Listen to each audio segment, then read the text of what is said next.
I'm whipping the soul out it. Chin the toe when I'm flexing like Pilates. Why you frontin', you act like you somebody. Keep it trailing the view how I go by. I was stuck in the rut, I was nobody. I've been looking for something to go body. There's an art to the hustle like yo got it. Kick out a kid back and hit like a new shotty. In the whipping, I'm whipping the soul out it. Chin the toe when I'm. Yo, what's going on, Titan Clan? It is your boy King Titan X here, back with another video, and you guys already saw the community post. You saw the community tab. If you guys want to contact me on like a more personal level or stuff like that, you can basically join my Discord, and from there you guys can probably DM me or something if you want. It doesn't really matter to me.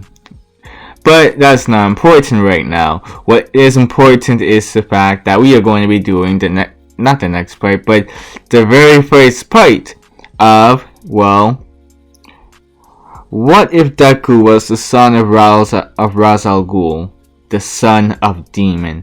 This will be an interesting what if because of how I was able to actually set it up with Purple Heart Neptune. Once again, I'm going to leave the link to their channel in the description because they were a big part in helping me form this what if. So here's how we're going to be going about this what if. I need to stop saying what if. So here's how things would have happened. When it came on to the whole birthing process of Izuku, it would have been different here. It would be drastically different considering who the father is. You see, Ra's al Ghul experienced quite a lot throughout his lifetime. He was there to witness the very creation of quirks, the very first person to ever awaken a quirk. They had seen the world go into chaos as soon as quirks had arrived into this world. He'd known about aliens and all of that beforehand. They weren't anything new to him. But for majority of the population to actually begin to harvest powers of their own, to the point where it's literally normal for people to have superpowers in this world, that was new to Ra's al Ghul. He knew that he would have to get with the times. And he had his two daughters over this time. The more famous one, of course, being Talia al Ghul. At least I think she's more famous. But the two sisters, they wouldn't have necessarily awakened quirks though. They would have had enhanced stats and all of that, but not necessarily what you would consider to be a quirk. It's something along the lines of what Stain could be able to do, just better. Sure, they didn't have quirks, but that did not necessarily mean they couldn't enhance their physical abilities. They were very skilled in their own techniques. They could actually kill you in many different forms and fashions. So they were not ones to be messed with. They weren't to be toyed around with. Ra's al Ghul wanted to have one last kid though. This kid he wanted to at least try one more time to actually awaken a quirk in them. He would have actually went with one of the assassins. This assassin, we're just going to say, actually, scratch that. We're going to simply say this. We're going to say that Ra's al Ghul would have dipped his toes in Japan for a little bit one day. He would have actually ended up charming one of the ladies at the bar. He was wearing a disguise at this time. Not that it wasn't impossible for him to not be recognized or anything. He has been pretty famous in the underworld for centuries now. For him to not have a disguise would seem impractical. He would have charmed this young fair maiden, and they would have ended up getting into a relationship of the sorts. Ra's al Ghul ended up actually impregnating her, and during this time he would have revealed his true identity to her. Once a baby was born, he would have actually checked for a quirk as well.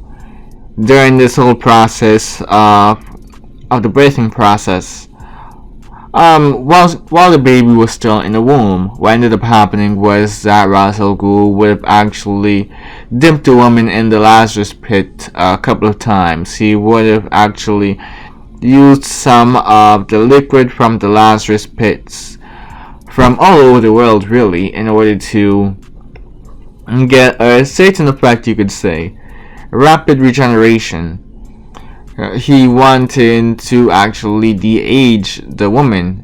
He wanted to see what would happen if he were to actually put a pregnant lady in the Lazarus pit. He wanted to see what would happen if he were to genetically modify this unborn child of his through this long and unorthodox process. Izuku would have been born. Izuku in this canon would have been drastically different from his, canonical self. This Izuku would be known as Izuku al Ghul, obviously. And he would have also had something kind of interesting. He had regeneration quirk. Ra's al Ghul would have tested for a quirk in Izuku, and this time around it would have been positive. He found that this was actually a success. He was pretty grateful for the fact that he was able to birth a child who had a quirk. With this being said, another child would have been born not too long after Izuku either. This child would have been known by two names, Cassandra and Orphan. This would be because, Ra's al Ghul wanted for there to be a sort of bodyguard for his child. His one and only child that had a quirk. He didn't feel like going through the same process over and over again. This child would have been his last one for right now. This child was his success. He kind of prided himself on the fact that he was able to bear a child who had such a strong regenerative quirk. This child barely required any sleep. He pretty much only required sustenance. He just needed to eat, and that was it. With this being said, of course, he would have lived quite a long life. He would have been trained in the arts of combat. He would have been trained for years at a time. Barely any breaks. He didn't feel the same fatigue as everybody else. No regular human would be able to keep up with his schedule. 24/7 he would be training. The only times that Izuku would ever have a break would be, of course, when he is eating. He'd be allowed what would basically be like an hour break at a time of, basically eating and just reading, studying, all those sorts. Basically getting his education. And at the same time, afterwards, he would go straight back into training. He would have many teachers throughout these times as well. Many teachers who would teach him in the form of martial arts, in the form of deadly martial arts, I should be more specific. Ways to kill your opponent in one way, two ways, any and all ways possible. Pretty amazing, honestly. Even when it came on to Cassandra, she was taught in the form of martial arts as well. She was shown to be quite capable of herself. They didn't really teach her how to speak that much. She wasn't she wasn't really taught how to speak. She would have just ended up picking this up along the way, but she barely spoke even then. She would have focused more on finding ways to kill your opponent in the fastest way possible, really. During this time, she would have actually ended up meeting with Izuku. Izuku, he wasn't necessarily all that interested in Cassandra at first, up until she would have actually killed somebody. Up until she would have actually killed one of Izuku's opponents in such a fast manner that it made even Izuku impressed. Even he wasn't able to kill somebody in such a quick and brutal fashion like her. So he would have been interested in her right afterwards. With his regeneration, he didn't require sleep. He could learn how to do things at a much faster rate than most others, but that didn't necessarily mean he was completely invincible. He still needed some time to heal. He could heal at a really fast pace, but if you were to somehow actually, how should I say this? Cut his head off or something along those lines, he could be able to regenerate from that if you were to put his head back on his body, sort of like the immortal from Invincible. The only thing is that it would take time depending on how great the injury is. If the injury is just a small wound, he could heal from that in an instant. If it was something like half of his body was cut off, he could heal from that, but it's more along the lines that you would have to at least get his body and get both parts of the body into a close distance from each other. Izuku would still be alive, just that it would take a while for him to get his body back together. Basically, you could compare Izuku's regeneration to Deadpool's own. That's basically how you could describe it. Izuku didn't require sleep, he only required sustenance, he could learn a faster pace than others. Ultimately, Izuku was the perfect person. The perfect heir to the League of Assassins. He would basically be raised to take over the League of Assassins when he was old enough. That was Ra's al Ghul's plan with Izuku. Once he realized just how powerful Izuku's quirk was, how capable he was in combat. He was even outdoing his sisters in combat sometimes. At such an early age too, it was amazing in Ra's al Ghul's eyes. So of course he would definitely try and put the best resources into Izuku's development.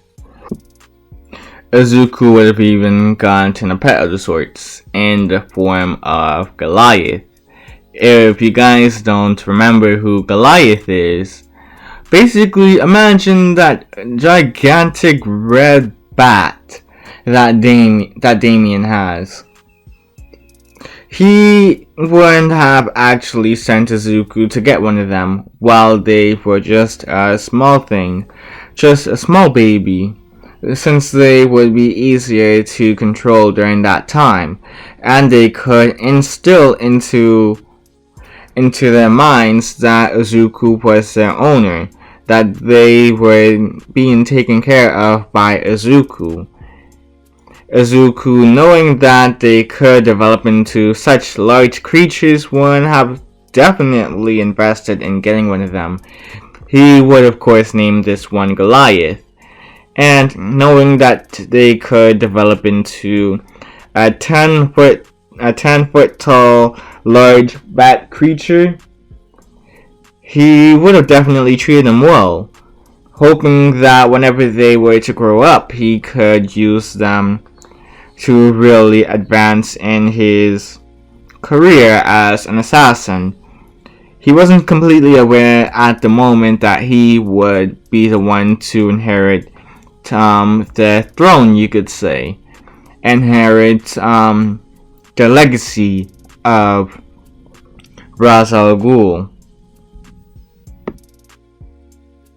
Izuku would have had 15 years of development. He would have had 15 years to develop his skills, to develop his intellectual skills, his leadership skills, his martial arts, all sorts of skills, you could say. Basically, to become a naturally born leader in many people's eyes. He would have been trained by some of the very best in their respective fields before they, after serving their use, be dropped in the ocean to drown. By Talia al Ghul specifically. She would have enjoyed actually doing this too. What would end up happening during this time as well is that Izuku would have actually become quite strong because of all of the training. He would become quite strong in the training and actually be able to push his body to the very limits thanks to his regeneration. I should say as well that when it comes down to regeneration, it's almost as if the Lazarus pit is in his veins. It's as if he's a walking Lazarus pit, constantly healing from any and all wounds that are given to him. His muscles are quite dense. He has a very, very strong and effective body, you could say. He will punch you and you can feel it. It's almost as if you can be punched by a cinder block. Basically, imagine that cinder block creature from Teen Titans. You guys should know who I'm talking about. It's as if you're getting punched by a creature made out of bricks and stuff like that. Or running into a brick wall. It hurts immensely. So, quite a few people would also assume that Izuku has some sort of super strength quirk as well. But that's not necessarily the case. It's because of all the training he went through as a kid. He would have actually ended up going with Cassandra to Japan as well. By the time he reached 15 years old, well, the plan here would... Alright, so look. When it came on to Cassandra and Izuku during this time, when they reached the ripe age of 15 years old, they would have actually been sent to Japan. They would have been sent to Japan where they would be enrolled into UA. Enrolled into UA through the recommendation exam. They would have taken the recommendation exam thanks to all of the resources that Ra's al Ghul has. Ra's al Ghul actually has connections to All For One here. The whole League of Villains, they are actually a subsection of the League of Assassins.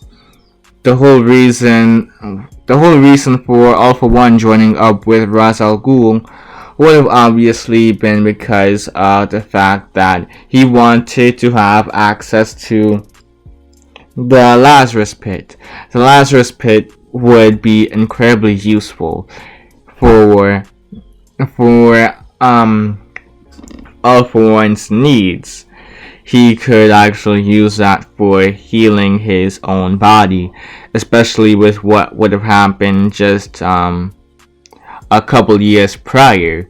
A couple years prior, we all know what happened, the defeat of All For One by the hands of All Might.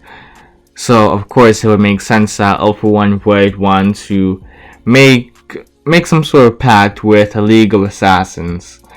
On top of that, he was aware that when it came onto the League of Assassins, they had many more connections than himself.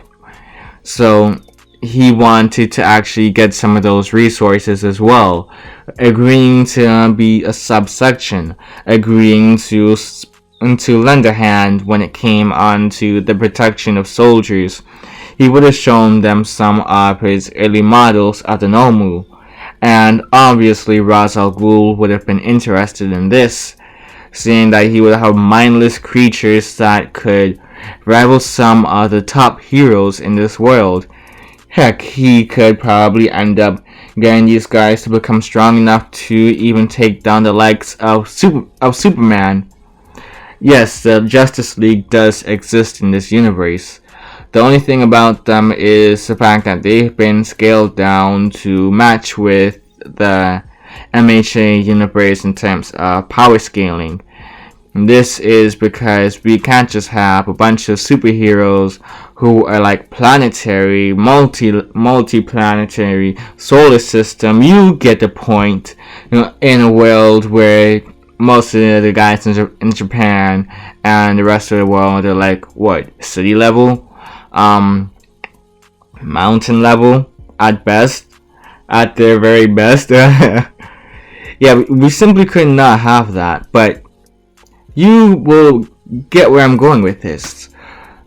Honestly, when it came on to them, even when it came on to Superman though, he would have noticed that when it came on to Superman, he had an abundance of superpowers.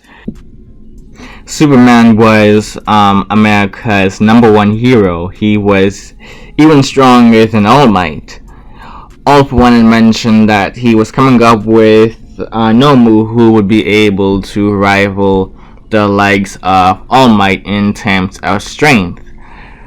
Now, when it came on to this, of course, Ra's al Ghul would have been interested and wanted to actually test this out for later experiments. He wanted to actually be sure to take down the likes of Superman as well, but to actually take down All Might first, Japan's #1 hero, although not as strong as the caped superhero in America, being able to take down such a great and powerful monarch. Not monarch per se, but more so a powerful pillar of Japan that would already be making waves across the oceans. That would already be an impressive enough feat for further investments. So, of course, Ra's al Ghul would have been all up for this. The only thing, though, would be that in this current time, All for One would have mentioned that he wanted to actually have some spies go into UA. He wanted for there to be a couple of spies, you could say, 1 or 2 maybe. The more the merrier. Just to leave and give them some information about the likes of All Might. He had recently heard that All Might was actually going to attend UA as a teacher. He wanted some spies who will actually be moles for UA, be able to sneak into UA, act like they're regular students and all of that, and actually get close to the symbol of peace, get to know more about this man, try and relay some information back to the base, back to All for One and Ra's al Ghul. Of course, this would be to see if All Might was indeed actually getting weaker. He had noticed that the man was not as active as he used to be. He was speculating at first and remembered that injury he had given All Might, but he wasn't too sure exactly if he had completely healed from that injury thanks to some healing quirks in Japan, or that this was going to be a permanent scar that would actually contribute to causing a bit of a lackluster when it came on to his heroic performance in the upcoming years. This is what All for One wanted to really get his hands on. That and some of the information about the UA students as well. Maybe their quirks and what they can do as well. All of that sort of information. Ra's al Ghul would have agreed, and that's the whole reason why Izuku and Cassandra would have been sent to UA. Of course, they would have taken a recommendation exam, they would have passed, all of that jibber jabber out of the way, and when it came on to the first day, they would have already heard a loud annoyance in the form of a blond boy with red eyes and this other boy wearing glasses. He seemed to be on the more muscular side. He was tall and he had blue hair alongside glasses. He was reprimanding the he was reprimanding the explosive blonde for putting his feet on the desk. Zuko and Cassandra honestly could not care in the slightest about what was going on there, so they decided to just walk to the back of the class and sit down in just some random seats. When it came on to Aizawa, he would have actually came in a couple minutes later, saying for everybody to just knock it off, stop yelling, stop making such a fuss, and put on these uniforms. He wanted them to actually go outside so that they could do a PE test of the sorts. A quick assessment, you could say. And whoever came in last place would be expelled. This is something that he would of course said after they all made it out to the field. Aizawa would have also mentioned that he is a teacher for Class 1A. He can do whatever he wants. This is what UA is all about. The teachers are allowed to teach in however they really feel comfortable teaching. They can teach in whatever manner they really want. That's something that UA gave to all of their teachers. And if they wanted to expel a student on the first day because they didn't show any sort of talent, any sort of potential as a hero, well, he was in the right. He had all right to do so.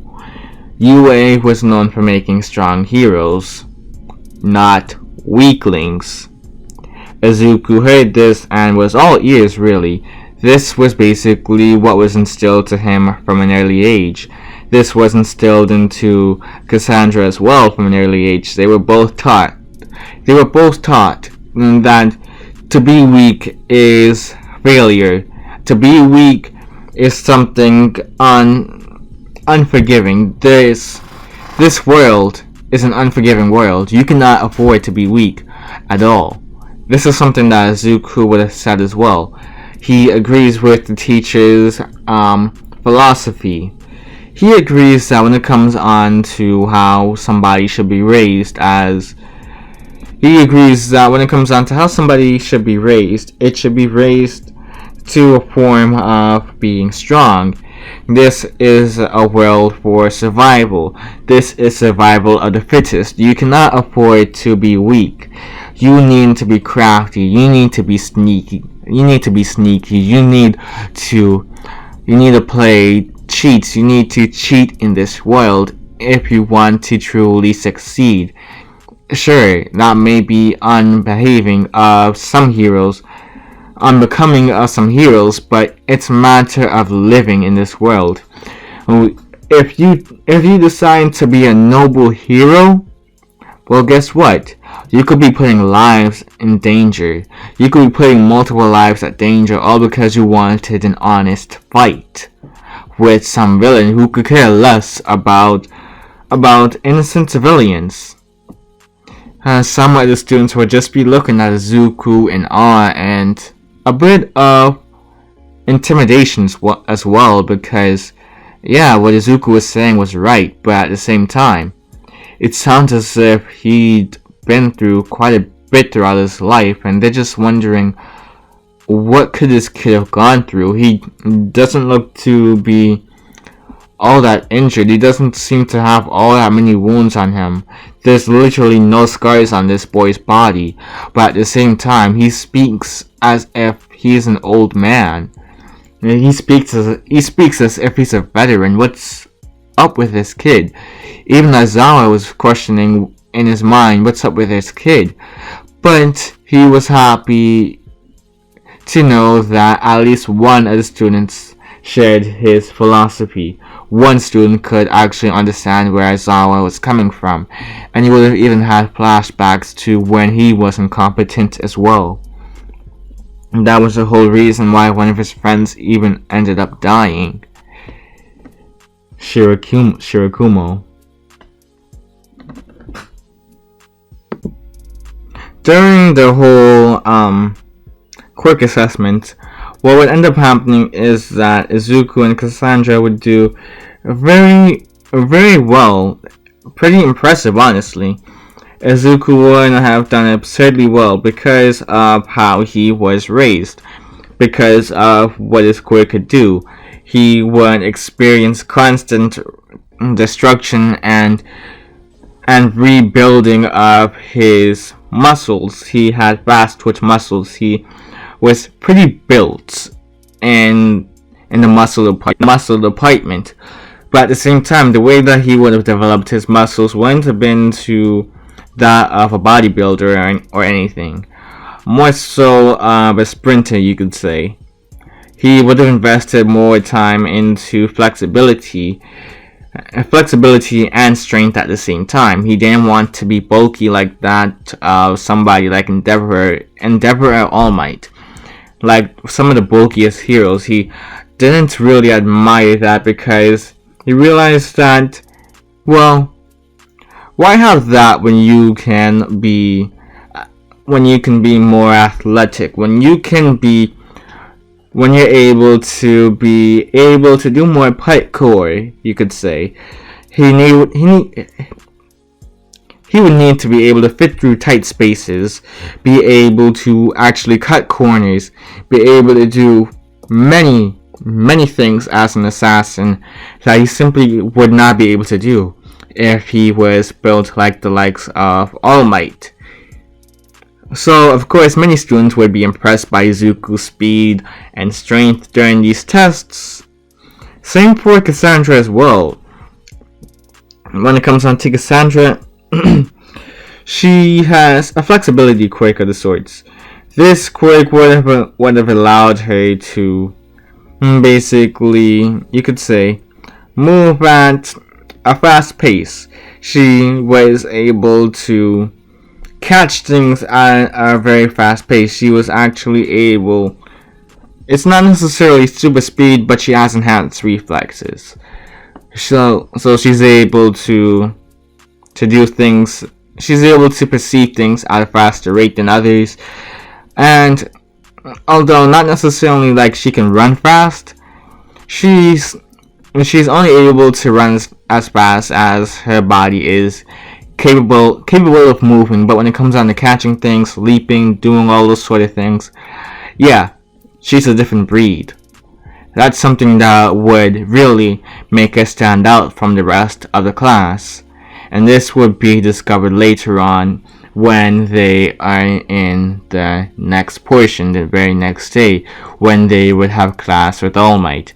Obviously, Izuku and Cassandra would have taken up the top spaces while everybody was just moved down 2 spots. I should mention here that when it comes on to the whole class, the class roster and everything, Koda would have actually been kicked out. Koda wouldn't have made it in here simply because of the fact that Cassandra is more useful in this sort of situation. This is something that Purple Heart, Neptune, and I agreed on, considering that yes, his quirk is useful. It's just that he's too timid when it comes on to using it. So the next day would have arrived.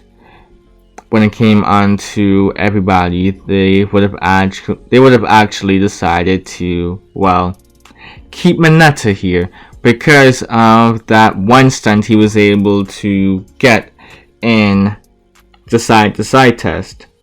The side-to-side jumping test, that's the only reason why Mineta was able to actually stay here. He was able to actually show some potential, you could say, to Aizawa. That was the only reason why he was allowed to stay in UA. Plus, he wanted to kick out the invisible girl as well, but she actually was above Manetta here. Manetta was a pervert, so you know that he would be doing some perverted actions that I will not get into discussing because I don't want to.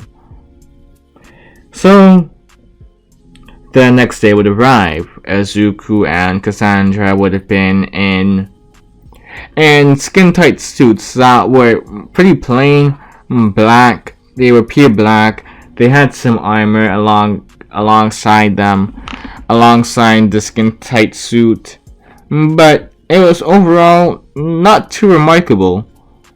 Some other students would recognize them and still say that, hey, your suits are kind of plain. But Izuku would simply state that he focuses more on practicality than aesthetics. He wouldn't really focus too much on appearance, even though he would be becoming a hero later on in his life. He would simply say that he was more so going to become an underground hero, somebody more so along the lines of Aizawa Sensei, a Eraserhead. And they would have eased off after hearing that. They would have been like, okay, fair enough. They couldn't deny his argument. They could see the logic in his argument, so they decided to back off. It was as simple as that. And when it came on to All Might wouldn't have thought too much about their outfits at first. They would have actually ended up going through the heroes versus villains event. The first ones to go would be, of course, Izuku and Cassandra. They would have been randomly selected, and it was just by pure coincidence that Izuku and Cassandra would be together. And they would have been up against Bakugo and Ida. Ida and Bakugo, they would have been trying to discuss a plan. Well, more so Ida, because he saw that they were quite capable back during the first day. But Bakugo, since there was no Izuku in this canon for him to actually bully, he would have had an even more bloated up head. He would have definitely believed that he was the very best, the best of all time. So yesterday, when you saw that somebody actually beat his score, somebody was actually able to outdo him, that basically enraged Bakugo. And he wanted to fight Izuku specifically, because first place should have been his in yesterday's exam. So today he planned on taking his trophy. He planned on taking what was supposed to be rightfully his awards, his praise.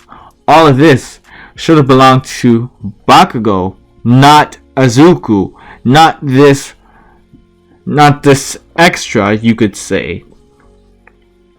He wanted to fight Izuku so badly that he would have just rushed out of the room, and Izuku, he would have immediately heard Bakugo though. He would have immediately heard Bakugo and realized that, oh, it's this explosive blonde again. He would have told Cassandra to actually just move out of the way. He would handle Bakugo. Izuku would handle Bakugo. She would handle Ida. And go find a bomb, do all of that, this and that, yeah. Izuku would have ended up fighting Bakugo. Bakugo, he thought he would have been a good matchup against Izuku. What? Martial arts. A lot of martial arts. No matter what Bakugo dished out at Izuku, more often than not, Izuku would have ended up countering Bakugo. On top of that, another thing that would have ended up happening is that Bakugo would have... Where was I? Yes, Bakugo would end up trying to use his gauntlets. when it came onto the gauntlets, at first Izuku thought that they were just regular old, bulky gauntlets. He didn't really think too much about them. Bakugo was trying to use them as some sort of clobbering hammer or something along those lines earlier. But now Bakugo mentioned pulling the pin on his gauntlets. They weren't necessarily just for aesthetic. Bakugo would inform Izuku of the fact that these gauntlets actually stored up his sweat, and by doing this, he could actually release a large enough explosion that he wouldn't be able to do on a consistent basis regularly, you could say. Something from his own arms. He couldn't necessarily make super huge explosions like this one that he was about to release. Once he pulled the pin, sure enough, a huge explosion would have been released. All Might would have stated, not stated, but more so yelled into Bakugo's ear, saying that what he did was going too far. He was about to kill this kid. Bakugo, in a state of almost insanity at this point, he was just saying that he'd be alright if he dodged. But what shocked Bakugo was Izuku didn't dodge the attack. He just walked right through it. He could see parts of his body coming off, but then immediately healing right back up. And Bakugo was questioning what he was just seeing. This was almost something from a nightmare, you could say. Izuku would have just continued to walk through and end up grabbing Bakugo by the face before quickly shutting him down. He would have taken him down in such a swift manner that even the students weren't really able to actually see this. The only one that was really able to see what Izuku did back there was All Might, and even then, it was just by luck. If he had just blinked for just that specific moment, just for a second, he would have missed everything that just went down. All Might was questioning now. What exactly was this kid? How was he able to just take such an attack head on and then be able to take down their opponent so quickly afterwards? It was as if he was just toying with the boy, the explosive blonde, earlier, and it's only now that he began to get a bit serious. He would look over to the next camera, the ones that were recording the fight between Cassandra and Ida, only to realize that Cassandra basically already took down Ida. He would have gotten a quick replay and watched that she was able to just walk into the building. Well, not building, but you know what I mean. She would have actually walked into the room, I should have actually said. She would have walked into the room that Ida was in, and she would have detected a threat immediately. She would have made a quick scan of Ida and recognized his weak points. She knew that she was not allowed to kill Ida, so she would have to hold back here. Something that she wasn't really used to doing, to be honest.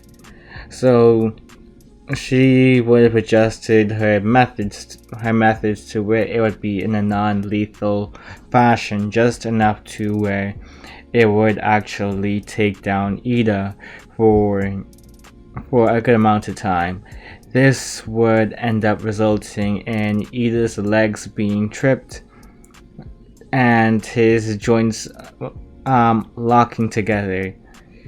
And one of her most famous moves, not famous, but, well, one of her quickest moves. She would have ended up punching him in the gut as well. More so, a liver punch to be exact. This would have definitely immobilized Ida, and she would have just walked patiently over to the bomb. She was now just waiting for Zuko to come up now. Zuko, after around 5 minutes, would just make his way up to where the bomb was, and he would be kind of happy that she waited for him. Now they would be able to touch the bomb together, which they ended up doing, and of course they would have won the test. They would have won against the villains. Quite ironic that the people who are the moles are the heroes here. The people who are quite literally working with a whole association by the name of the League of Villains. They would have found quite a bit of irony in that. But Zuko would have looked over to Bakugo and realized that this guy was a bit of an issue. This guy, he needed to be dealt with immediately. So sure enough, during the night, while Bakugo was just walking home, after he went to pick up some groceries or something along those lines, basically to get a bit of a walk, you could say, just to clear up his head. You know how some teenagers do that sometimes. What ended up happening was that a giant red bat would appear right in front of Bakugo in the alleyway. Bakugo was confused at first and originally thought that this was some mutation quirk user or some sort of transformation quirk user. It was obvious that was not any sort of emitter quirk user. If they were, then their appearance had nothing to do with their quirk. But Bakugo wouldn't realize that that wasn't the case. What really was the case was that this guy, who he was assuming was some sort of quirk user, would actually grab Bakugo. Bakugo was confused. He would try and fight off against his assailant, but two other figures would appear. These figures would be wearing masks. Bakugo would not recognize who these guys are until they began to speak, and then he would realize that, wait a minute, Izuku, Cassandra, you extras. Bakugo wouldn't have tried to yell, but the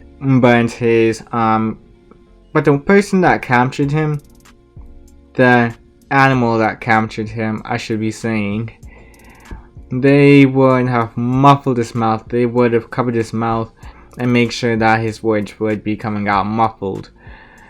Cassandra would just walk up to Bakugo and just shoot him in the head. She would have used a silencer on the firearm that she was using. She wasn't about to actually waste her good talents on him of all people. But for Izuku to say that he would be a burden later on really did mean something to Cassandra. They knew that they had to immediately get rid of Bakugo. And the very next day, people would get some missing reports, only to realize that, well, basically what ended up happening is that Bakugo Katsuki didn't come home last night.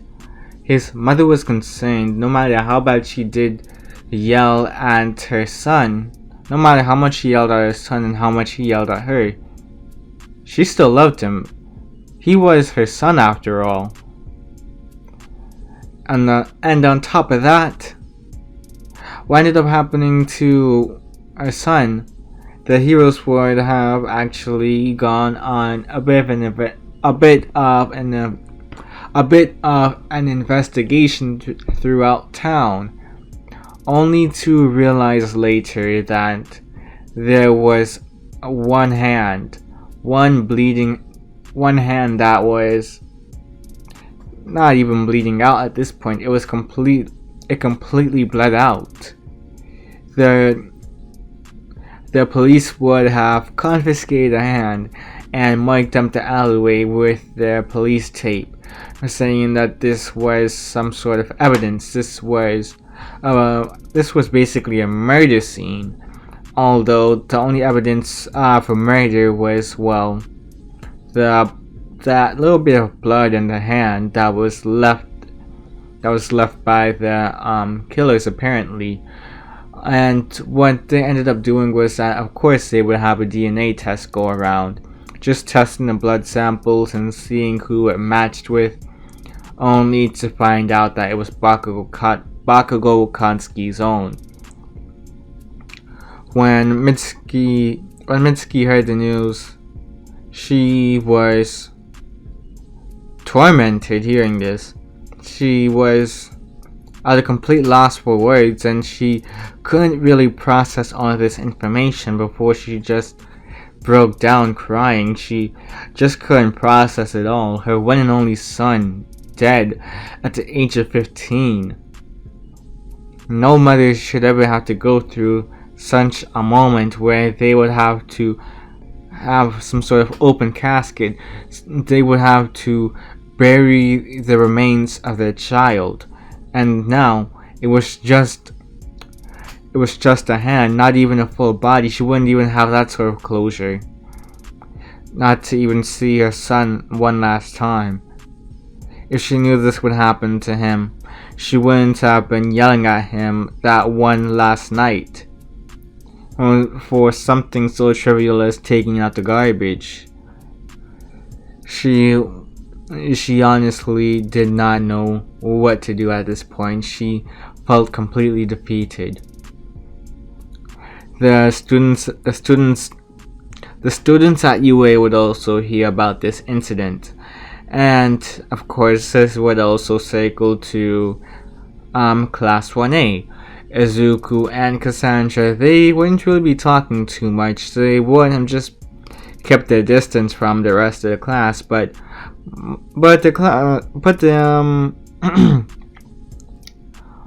when it came on to those two, they regularly did that, so the class was getting used to it at this point.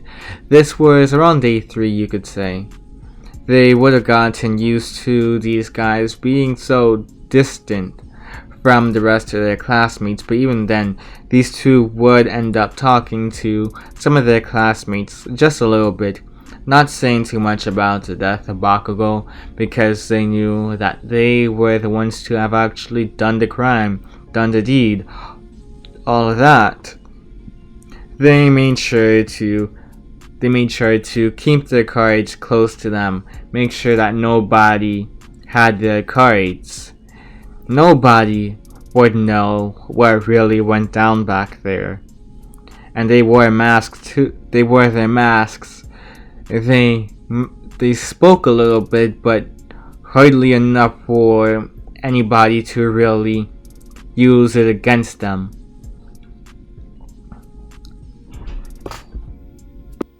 When it came on to this whole class president thing,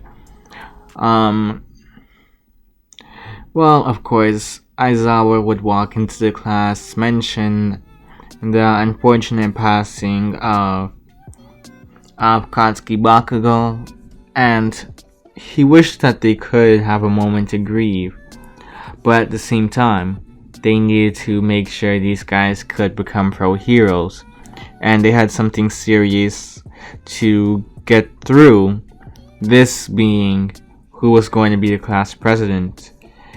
The class would have been a bit more somber here, but some of them would try to lighten the mood by saying that they should become the class president. And surely enough, most of them would actually start to try and say that they should become class president. Most of them would try and vote for themselves as well when Ida mentioned trying to use a voting system, something similar to democracy, you could say. Obviously, almost everybody would vote. Almost everybody would vote for themselves, but at the end of the day, what ended up happening is Izuku would have actually gotten 3 votes here. This would be enough to actually get him to become class president.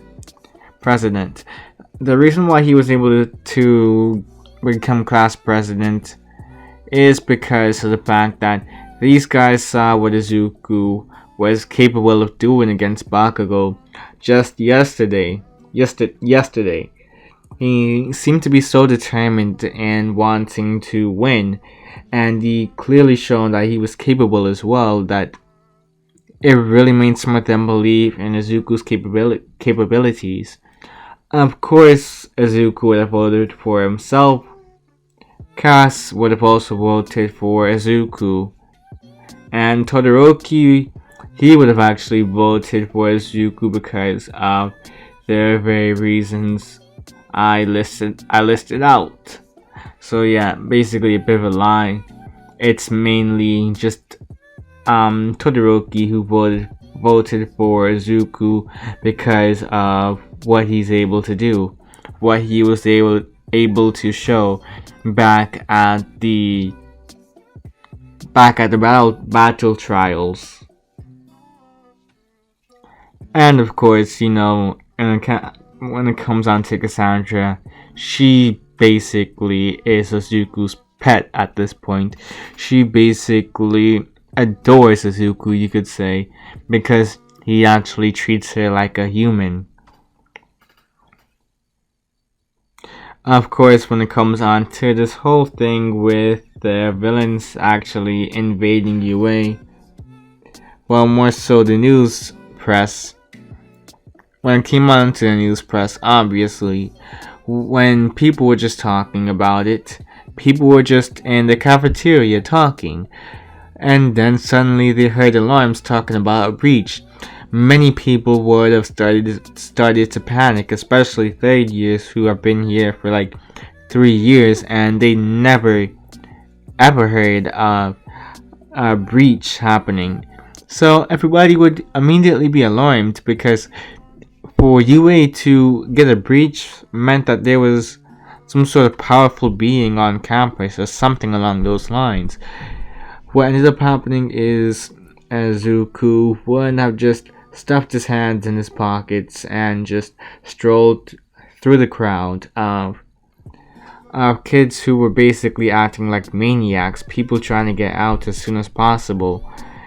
And he was about to actually get trampled on. He would have actually kicked one of those kids in the leg, causing them to fall down and break into tears before he would actually yell at the rest of the crowd, saying for them to listen up. He would end up informing them that no, there is actually no threat on UA.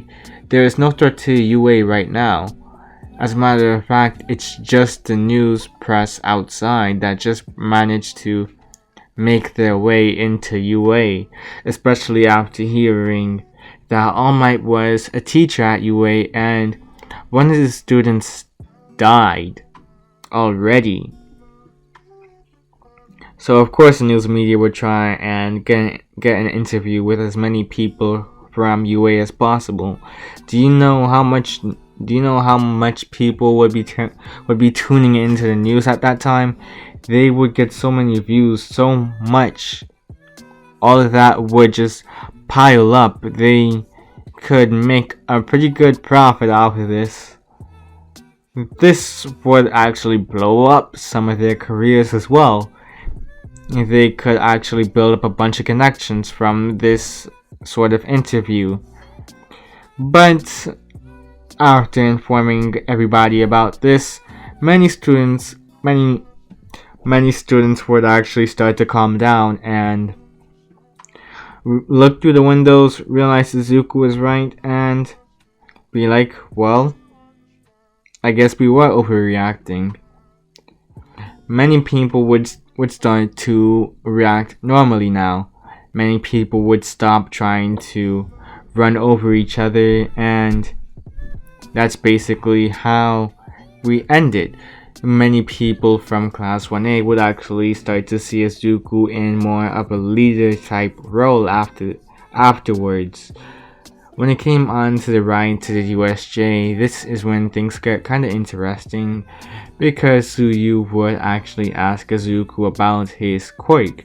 After all, she saw what Izuku was able to do against Bakugo, the deceased Bakugo at this point. And she was thinking, what kind of quirk could you possibly have in order to withstand such an explosion? Izuku would inform them that he had a regeneration quirk, a very top tier sort of regeneration quirk. It's almost as if he's invincible compared to many of the other people in this world, thanks to how fast he can heal. You would be fortunate to actually be able to cut off his body or something. That's probably the best way you could actually truly take him down. Take him down for a good while. He would eventually heal if his body parts are close enough to each other. The only real way that you could truly kill him is something that he doesn't really want to disclose right now. And Tsuyu respects that. She understands that telling your weakness right now would not be all that smart. And Izuku just knows that he's not really giving away all of his cards, because although what he said is true, that's not necessarily all that his quirk is capable of. There's a lot more to his quirk than just regeneration. The regeneration is just what allows him to be able to do all of his stuff. What ends up happening? Well, in actuality, thanks to the regeneration quirk, he's able to rapidly heal, and that's the same for his muscles as well. So he is obviously much denser here as well. More muscle would have been packed onto Izuku after that explosion, which was also part of why he was able to take down Bakugo in such an easy fashion. Of course, when they reached the USJ, the same things would happen. Kirishima would end up pointing out to Aizawa that there were some villains here. Aizawa would look around and realize that what Kirishima was talking about, these prop villains, these fake villains, no, these guys were real. And he would immediately tell all of Class 1A to make it back to the bus or something along those lines. But Kiriguri would not allow that to happen. He would actually teleport most of Class 1A to different places. These places would be pretty similar to in canon, honestly. Except for somebody like Tsuyu. They would end up actually... No, scratch that. They would have actually made it to the same place as in canon. The only thing though is that Izuku and Cassandra, they would not have been sent to any place, really. They would have actually been placed in the same place. No, they would have actually been put in the same place as Aizawa. Basically meaning they weren't teleported at all. They knew that these kids were technically working with them. These guys were on their side. there was no reason to actually send them to a different location. These guys would be fighting off some of the villains just to keep the act up, really. And pretty much everything else happens similar to in canon, except for one thing. Suyu dies. Because, well, it's simply because of this. It's because of the fact that she could not escape the villains here. She was trapped here. And sticky balls, manetta, grape juice, remove the G.